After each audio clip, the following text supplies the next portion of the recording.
Olá, queridos alunos, nós aqui novamente unidos, professora Suzana, dando continuidade às nossas dicas para o concurso da Assembleia Legislativa, trabalhando então regimento interno.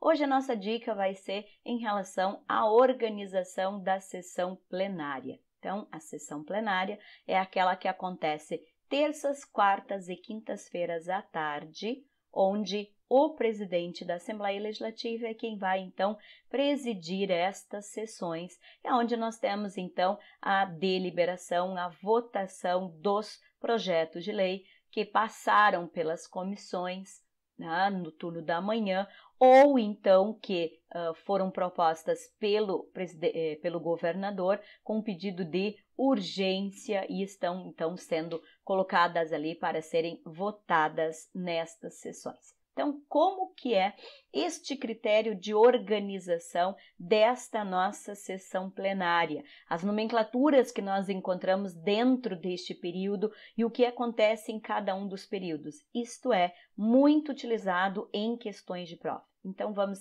entender como isto funciona e vamos resolver questões de prova.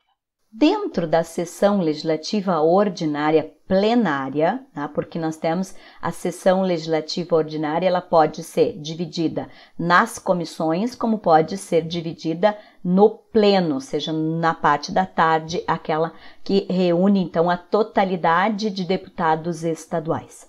Então, primeira coisa é entender o seguinte: quando o regimento interno estabelece o início dessa sessão, que é às 2 horas da tarde, não é neste momento que efetivamente dá início à votação. Então, não é neste momento que inicia o quórum estabelecido pela Constituição Federal, que é o quórum da maioria absoluta para iniciar. Quando a gente fala de sessão legislativa ordinária e plenária, ela está dividida em várias fases diferentes e por isso nós temos questões de prova exigindo essa diferença do que acontece dentro desta sessão legislativa ordinária. Então, o cômputo da presença no início desta sessão, ela se dá através do nome da assinatura do parlamentar e não da sua presença física propriamente dita. Então, nós temos primeiro a divisão dessas sessões no chamado grande expediente e no pequeno expediente. São as nomenclaturas utilizadas então, né? O grande expediente e o pequeno expediente. O grande expediente, ele começa então com 20 minutos, onde durante 20 minutos um deputado estadual pode falar. Então, ele se inscreve e ele vai ter 20 minutos para poder falar. Isso acontece no grande expediente. A cada mês, nós temos a possibilidade de ter um grande expediente especial e aí sim, a fala dessa pessoa neste grande expediente especial passa a ser de 30 minutos. Então, a regra é o grande expediente, né, e a exceção, que é uma vez por mês, o grande expediente especial. Nós temos então a pauta. A pauta é o quê? A pauta é o período de tempo em que os projetos vão estar publicados, né, à disposição, então, dos parlamentares para que eles possam ser emendados, para que eles possam ser estudados para, então, serem votados num determinado momento, quando eles forem incluídos na ordem do dia.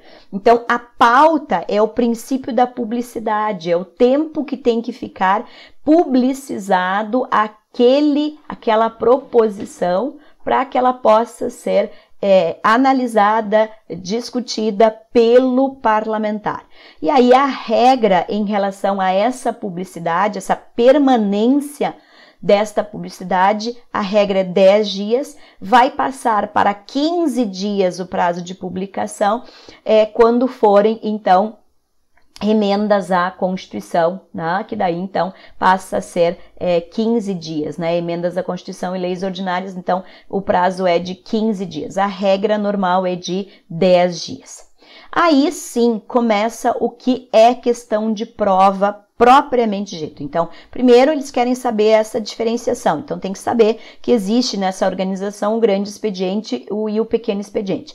Mas a ordem do dia é exatamente o momento onde vai então haver a votação, a discussão e a votação desta deliberação plenária. Então é neste momento, na ordem do dia, que efetivamente vai ter a contagem do quórum da presença física dos deputados, e aí este quórum tem que ser da maioria absoluta, sob pena de não poder ser instalada neste momento a ordem do dia e não terá como dar então seguimento com a votação de proposições nesta data na ordem do dia. Vejam, não é que a sessão legislativa ordinária não aconteceu dentro da sessão legislativa ordinária plenária a ordem do dia pela falta de quórum. Tá? E esta votação daí, então, é que pode ser feita de duas formas diferentes. Nós temos, então, a votação simbólica, como nós temos a votação nominal. A votação simbólica é quando o presidente diz, por exemplo, que quem está a favor que fique sentado. Tá? Então, é uma forma de votação simbólica, ou seja, nesse caso, não é pelo voto no sistema eletrônico onde aparece no placar eletrônico, ele é com a representação física do deputado através de um gesto, né, que no regimento interno coloca o deputado, então, permanecer sentado.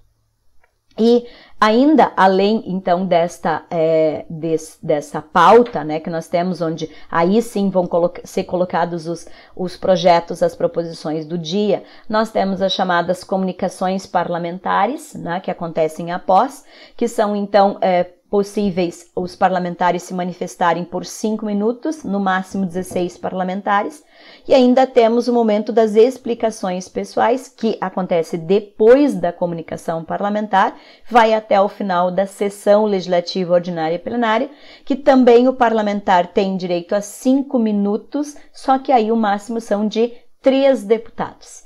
Então, é o critério de organização desta tarde de trabalhos nas terças, quartas e quintas, que são as sessões plenárias ordinárias na Assembleia Legislativa.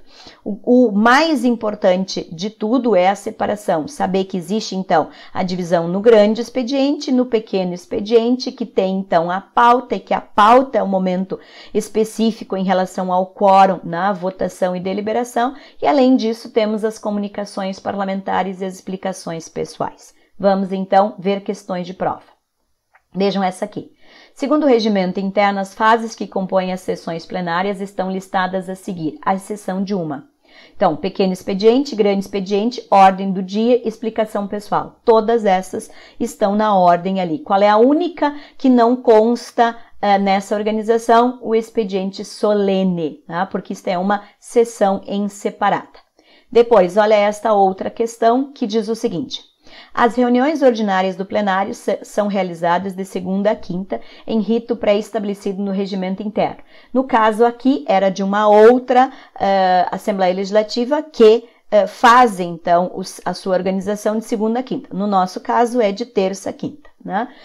Que prevê sua realização em partes na seguinte ordem. Então, peguei uma questão e trouxe aqui para a nossa Assembleia Legislativa, né, para fazer a adequação ao nosso regimento interno.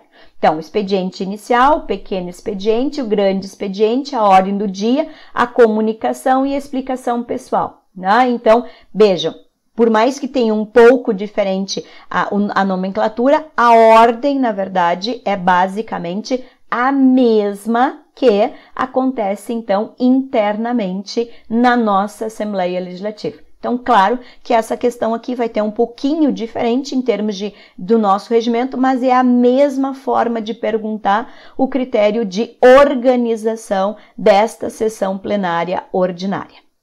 E a última questão diz o seguinte, segundo o regimento interno, a discussão é a fase dos trabalhos destinados ao debate em plenário e a votação completa o turno regimental da discussão, devendo ser feita logo após o encerramento da discussão. Assinala a alternativa que identifique os dois processos de votação previstos no citado regimento interno. Então, quais são as duas formas de votação que nós temos também no nosso regimento interno? A simbólica e a nominal. Né? Então, também é a mesma forma de votação que nós temos no nosso regimento interno. ok? Então, essas são as questões muito utilizadas em relação à ordem do dia, ao critério de organização, então, da nossa sessão plenária ordinária. Espero que tenham gostado da dica de hoje em relação à organização da sessão plenária ordinária e visualizado como isso é muito utilizado em questões de prova de regimento interno. No nosso próximo encontro de dica de regimento interno da Assembleia Legislativa, nós vamos falar na diferenciação do que é a parte, o que é questão de ordem, né? Então, como é que é, o que significa cada uma dessas nomenclaturas e como isto pode ser e vai ser cobrado em questões de prova de regimento interno. Bom estudo, espero vocês no nosso próximo vídeo.